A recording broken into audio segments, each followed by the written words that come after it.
Theory, at least, is that part of the tree that's still healthy, where the viserium, where the fungicides we put in gets to, the fungus won't grow there when it's so we by treating trees we try and prevent the spread into the rest of the tree.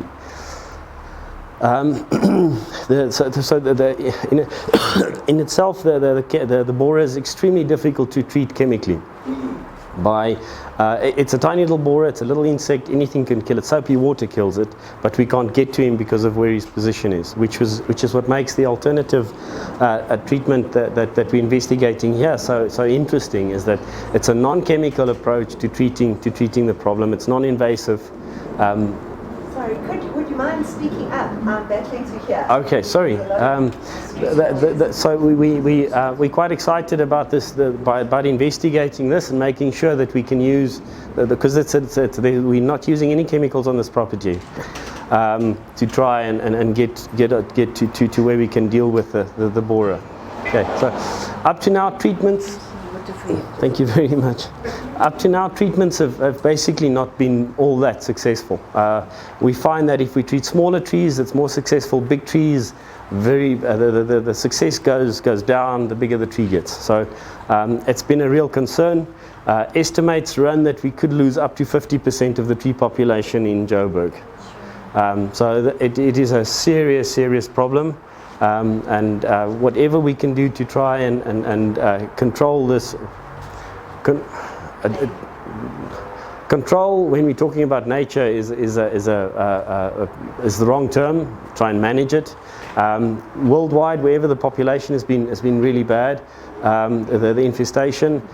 Basically the strategy is keep your trees healthy, because a healthy tree is less likely to be infested, and if it is infested, the tree will have the necessary reserves to fight the infestation. And then the second thing is to remove heavily infested material. As the Arborist Association, we're working on some guidelines as to what constitutes a heavily infested tree. 1 hole and 2 holes on a big tree is not a heavy infestation. 1,000 holes on a really big tree is not a heavy infestation. 100 holes on a tiny little tree is a major infestation. And that's part of what we're doing here by demarcating. You saw the strings on the trees. By demarcating an area, it's easier to count and to recount the holes, see if there are more holes. By marking them, you don't get confused with old holes and new holes. So the whole idea, and what Mrs. Wheeler is doing, is to try and monitor the health of the trees, monitor the insect levels. Okay, so if you ask questions at the end. I think we feel free enough, so let's make it informal. Please ask the questions. Yes, of course. Because we don't want to disturb you. No. Let's ask. Sorry, can I ask that you speak up because we couldn't hear you at the back? Okay. From a climate point of view, do they thrive in wet climate, in very dry climate? Because we had a big drought, so. Okay. Do they prefer certain type of climate, or a lot of water, no water? Or? Okay, the question is what climate the beetles prefer. We don't know. It comes from a tropical climate. It comes from Thailand, which is basically tropical, but they're quite happy here. So and we're actually quite dry. And they're quite happy here. So they're really liking our climate. Yes. Okay. So that brings us to the main point of today's talk and today's demo is how do we look after our trees? Because the treatment way, we're investigating different ways, and obviously the minute we have something really successful and replicatable, we'll definitely be making that available. But in the meantime, what do we do? How do we look after our trees? And the main thing is to keep your trees healthy. And even me, having worked with trees for the last 20 years, I'm realizing that I don't really always understand what involves what constitutes a healthy tree. In trees, the concept vigor and health are not the same thing. A tree can be vigorous, it can be leafy, it can be it can to us it can look healthy, but it's not necessarily healthy. So if we look back at a natural system, in a natural system, for instance a forest, there's dead trees, leaves falling all the time. Nobody's raking up leaves. The leaf litter stays behind. Dead branches fall on the ground, decay, and actually form a mulch, a permanent mulch in a forest. So whatever when we look after trees, we want to recreate the forest floor, because the forest floor, being leaves and branches, and we use wood chip. It's the closest thing we can get to. As it breaks down, being made up of tree, as it decays and breaks down, it makes everything available to the tree that the tree needs.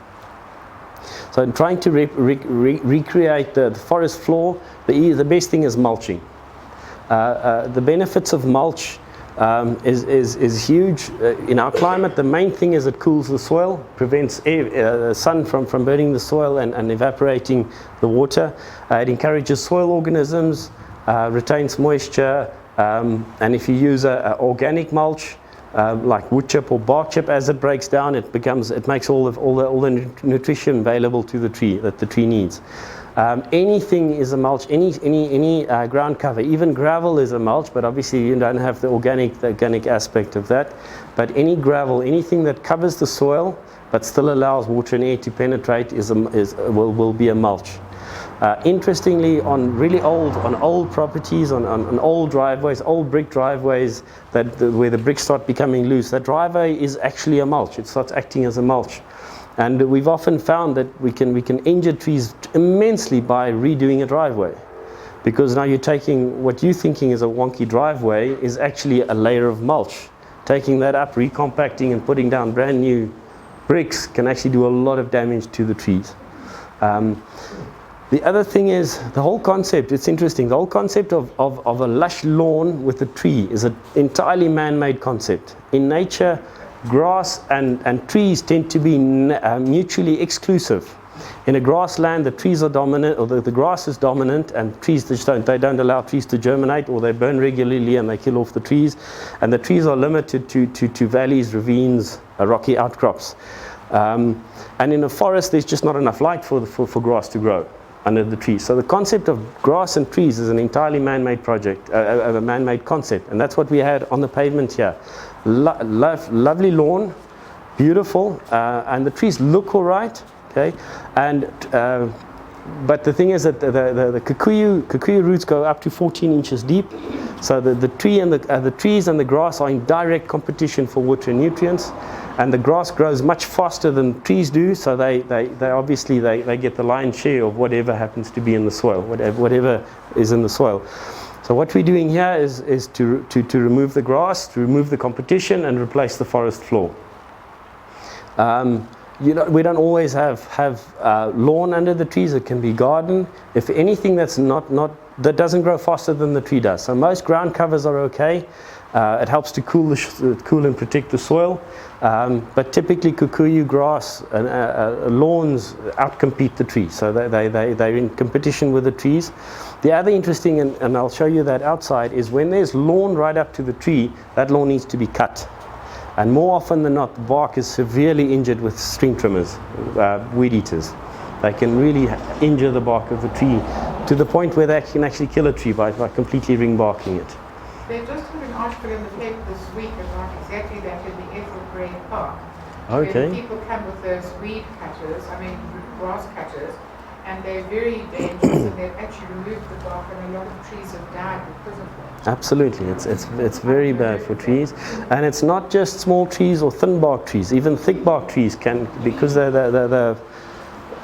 the problem with the weed eater is it's an industry, and it's somebody who gets paid to do that. So the machines get bigger, and the strings thicker to cut more grass. So that they can really be very, very injurious to trees. So the idea is to go back to as natural a system as possible by mulching the trees, improving the health. By mulching and covering the ground, we improve root conditions, root growth. The healthier the roots, the healthier the tree. So it's as simple as that.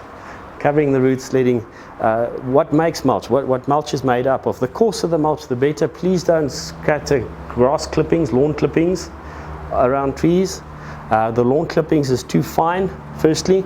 Secondly, it's green, there's a lot of chlorophyll in it. If you put it on the ground, it actually withdraws nitrogen from the soil to decay. Once it's decayed, it releases that back into the soil, but initially it actually withdraws nitrogen from the soil. So anything green leaves, green clippings, compost it. Once it's composted, bring it back to the trees, but don't spread greens under the trees. And then, of course, the coarser the mulch, the better. You'll see we use a wood chip, a well-matured wood chip. The other reason for using a well-matured wood chip is most of the wood chip we can buy at the moment probably comes from trees that had borers in them. If it's well-matured, the borers have died. If it's fresh mulch, you could be actually bringing borers into your garden. So make sure that it's well-matured mulch. If you do order in mulch, make sure it's well-matured. So if you buy bark chip that's very hard, would that be okay? Absolutely. Bark chip will last that much longer because it decays slower, but it's obviously less nutritious to the trees because it doesn't decay as fast as wood chip does. But it does give it still has all the other benefits of mulch, and it from a economical point of view, it'll last a bit longer, and it obviously looks neater because you buy it in bulk, and they produce it to look neat. So any chip, I think macadamia nuts also sold as a mulch. So anything that makes a mulch. And if the trees are in heavy shade, would it not be a good idea to mulch it, but then they might get too wet? Not necessarily, no.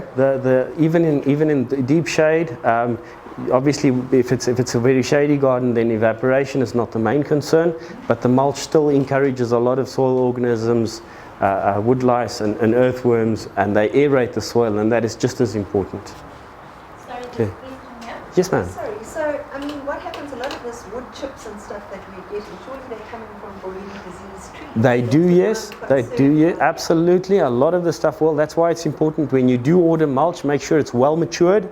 If it's been matured, then it would have killed off the composting process will have killed off the borers and the It's very fusarium. much a trust thing. Yeah. I mean, when Yes. you ask someone, Yes. But you can see. Where you buy. I will definitely, yes. okay, Yeah. sorry, because that's really... Absolutely. I've been avoiding putting anything... Absolutely. Winter's coming up and we're buying firewood. If you have firewood delivered, check that it's old and not fresh. Video on the internet showing Professor De Beer, he's giving the video, and it's a small piece of wood this size that came from a property in Santon as firewood to Lanceria, and that's how the beetle got, and now it's spreading right through Lanceria from that one piece of one delivery of wood. Okay, so Black anything. Death. So you know, Black Death in the 14th century. In 4 years it killed 30%. 50% of the world population, but then it subsided for some reason without mulch, without anything. Now, is there any chance that this epidemic has got like a process whereby it will reach the peak and then it will die of its own? Life cycle. Absolutely. Absolutely. That's what we're hoping for. But we don't know. Definitely. That's what we're hoping for. Absolutely. But in the meantime, so until we find either some way of controlling the beetle, or the natural predators catch on to the beetle, or I understand they're investigating importing a natural enemy, a natural predator, but that's a very long process. There are various things being done. Short term, right now, keep your trees healthy. Keep your trees healthy and remove heavily infested material. Replant. Start replanting. Thank you. What trees are there some trees that are more susceptible? So if you're replanting, what type of trees should you be planting? Absolutely. What we have, I call it 3 lists of trees. One is the breeding hosts. Don't plant any of those. That's maples, English oak, plane trees, and ash leaf maple. So those are the primary breeding hosts. So try and avoid planting those. Then the second list is the list of trees that we have found borer in, but it's not a typical breeding host. So they don't really, for some reason, they don't really like them. They can survive in there, and they do attack the trees, but they don't really proliferate in those species. And then the third list is the trees that they leave alone. The problem right now is that that third list keeps getting shorter and shorter and shorter. So I'm. What's on it now? Say again. What's on the safe list now so far? It's a reasonable list. Typically, your aromatic woods, camphor. Although I've seen a camphor with it, so that's now crossed off that list. It's now moved. Bay trees, syringa. A lot of your resinous trees, pines, deodars, the cypresses. So far, they're leaving those alone. Say again. Up to now, I've believed that the lavender trees are being left alone, but somebody told me about lavender trees. Somebody told me about lavender trees now attacked. So, well, that's the thinking. Indigenous trees versus exotic. No difference. No difference. They attack anything indiscriminately. The typically attacked list in exotics are much longer than the indigenous list, but I think that's more a factor of the species diversity in Joburg. It's mainly exotics. So far they've left them alone. Yeah, so far they left them. Okay, so the olives, it's one of the trees that I see that they go for, but they don't live in. So you see a few holes, but they're gummed over and they're not active. They're not active holes. Olive, wild olive. Most of your indigenous trees are typically okay. They are, but so what we're starting to promote is planting literally anything. Plant whatever you plant. We've always known that when you plant trees, you don't expect every single tree you plant to survive. Okay, that list now, you know, when you plant 2 trees, you hope they both live, but one of them might not make it. Now you have to plant 4 trees and hope that 2 make it. So we have to rethink the way we plant trees. No more monoculture. This thing has spread like wildfire through Parktown North because all the streets are lined with plane trees. So Saxon World, Parktown North, Very monoculture. 50 years ago, Joburg Council identified a few species that are easy to propagate, quite tough, and they just planted thousands of just those trees. So the big thing is to try and plant species diversity, plant more diverse trees, a greater diversity of trees, and then plant trees. The plane trees are specifically, all the pavement trees are specifically in trouble because they're monstrous trees. They're very big trees with very small root areas. They're on pavement. A pavement is a very tree-unfriendly environment, so they don't have the space. They don't have the space to grow properly. So they're all stressed. They're heavily stressed because they just don't have enough root area. So if we plant, we have to plant location appropriate. So don't plant trees that get very big and if they don't have the space for it. Only plant big trees where there is space for it. But definitely plant. Absolutely plant. I've already cut down hundreds of trees and they need to be replaced. So we need to start planting. They were planted over the last 100 years, so various ages. Yes, ma'am. I want to ask about fruit trees. How vulnerable are they? The question is fruit trees, if they're vulnerable. The avos are very vulnerable. All the stone fruits are attacked quite readily. They do gum a lot. Yes, most of the stone fruits are susceptible. Yes. Yes. I've never seen it on a lemon, not yet. Okay, right. You said the maples. What about Japanese maples? They do attack them. It's not one of their favorite hosts, but they do attack them. Okay.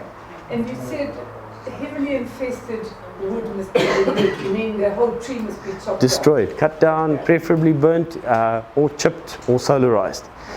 Then ficuses?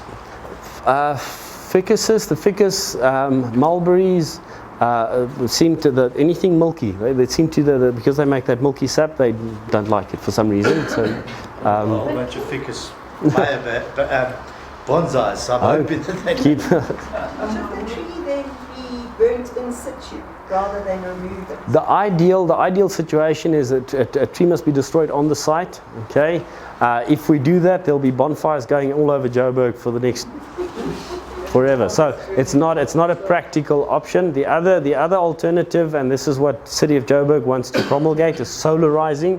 So you take the tree and you stack it in the middle of your lawn in the sun, and you put a tarp over it, and then the tarpaulin will then collect enough sunlight to actually kill the beetles underneath.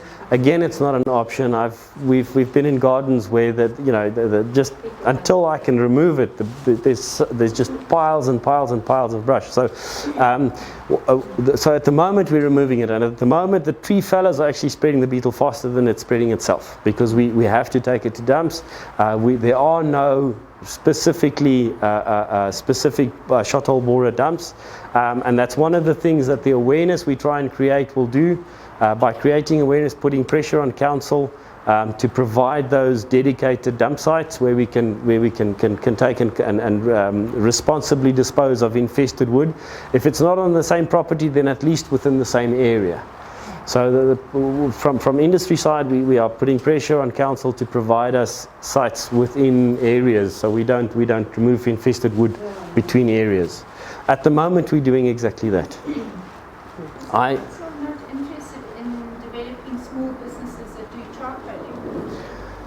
I'm sure they are.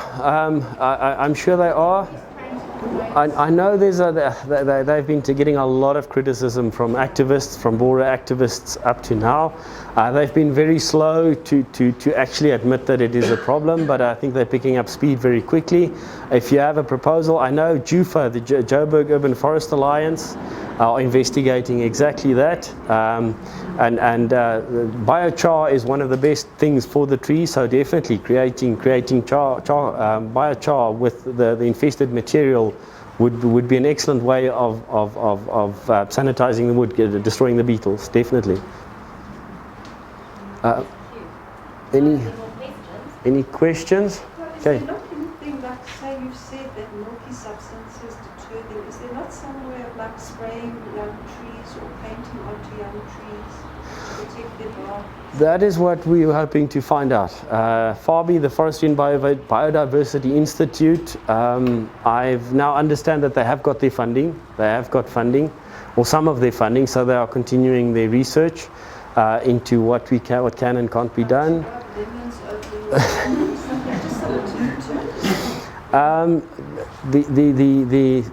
Well, that's what we're investigating, and that is what this property is about, trying to investigate a way or investigate this method of deterring beetles, absolutely.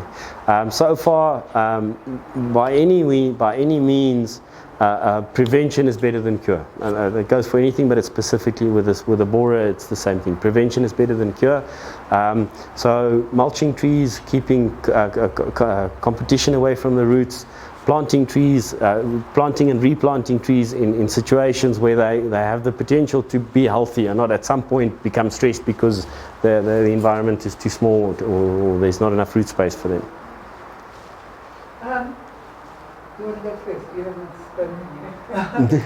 Something like Cohenor that they say is absorbed into the tree. Yes. And it kills insects. Does that not kill the beetles? Because that would be easy. It is the active ingredient. The active ingredient is imidacloprid. Yeah. And that is one of the only things, that and emamectin is one of the only two chemicals used worldwide against this borer, against any borer. But as I explained earlier, because you're relying on two things are flawed with that whole system. Is number one, you're drenching it into the soil. So whatever you're pouring out there, you're killing the soil. You're killing all the beneficial insects in the soil. Then the other interesting thing is your uptake rate is only about 10%. So if your tree needs 10 liters of the mix that you're mixing, you need to put down 100. So 90 of that is going where it's doing more harm than good. But that said, it's one of the only ways we've got at the moment of trying to treat. But that's why I'm really keen to investigate a non-chemical route. Okay. Yes, sir? In Thailand, what is the natural predator of this beetle, or in other parts of the world? It's a wasp. It's a tiny, tiny little wasp, and they're investigating bringing it here.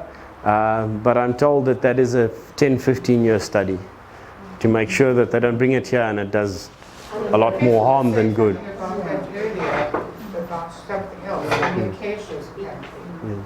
Yeah, in the forest industry, yeah, welcome, yeah. Forest industry, we investigated controlling blackwater with towers, especially in the Southern Cape, were huge.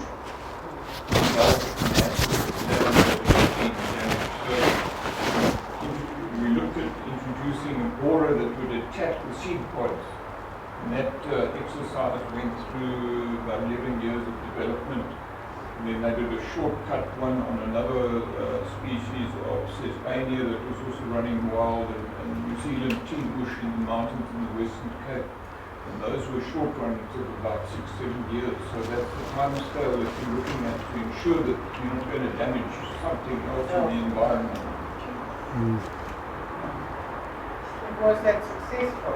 Yeah, it's been successful controlling break-ons and Port Jackson, spreading black wattle to a degree, but there's still probably 3 or 4% of the actual area has been treated so far. So propagating these is also a problem. They may not be climate, they come from somewhere else in the world, they're not climatically totally adapted to our seasons here, so you should allow that time span for them to develop and control the situation. Boring the hole.